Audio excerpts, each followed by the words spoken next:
అమెరికాలో మరోసారి కాల్పుల ఘటన తీవ్ర కలకలం సృష్టించింది. రోడ్ ఐలాండ్ రాష్ట్రంలోని ప్రఖ్యాత బ్రౌన్ యూనివర్సిటీ క్యాంపస్లో జరిగిన కాల్పుల్లో 2 మరణించారు, మరో 8 మంది తీవ్రంగా గాయపడ్డారు.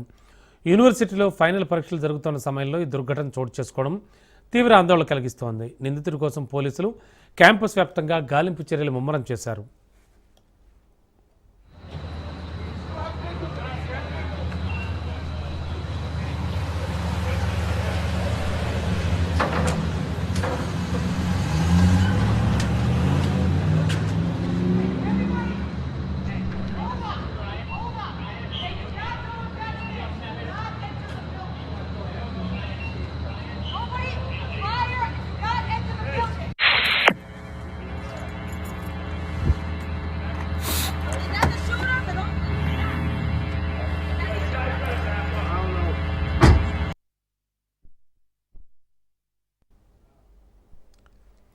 ప్రొవిడెన్స్ మేయర్ బ్రెట్ స్మైలీ ఘటనను ధృవీకరించారు. నల్లటి దుస్తులు ధరించిన వ్యక్తి కాల్పులకు పాల్పడి ఇంజనీరింగ్ భవనం నుంచి పారిపోయినట్లు పోలీసులు గుర్తించారు.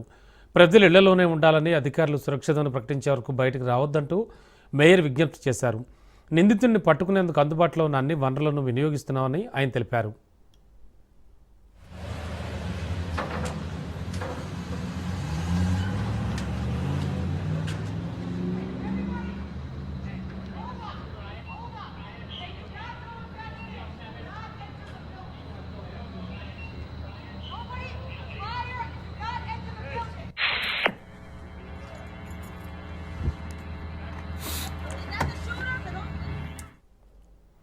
ఈ దాడిపై అమెరికా అధ్యక్షుడు డొనాల్డ్ ట్రంప్ స్పందించారు. ఘటన గురించి అధికారులు తనకు వివరించారని, బాధిత కుటుంబాలకు ప్రగాఢ సానుభూతి తెలుపుతున్నారని సోషల్ మీడియాలో పోస్ట్ చేశారు.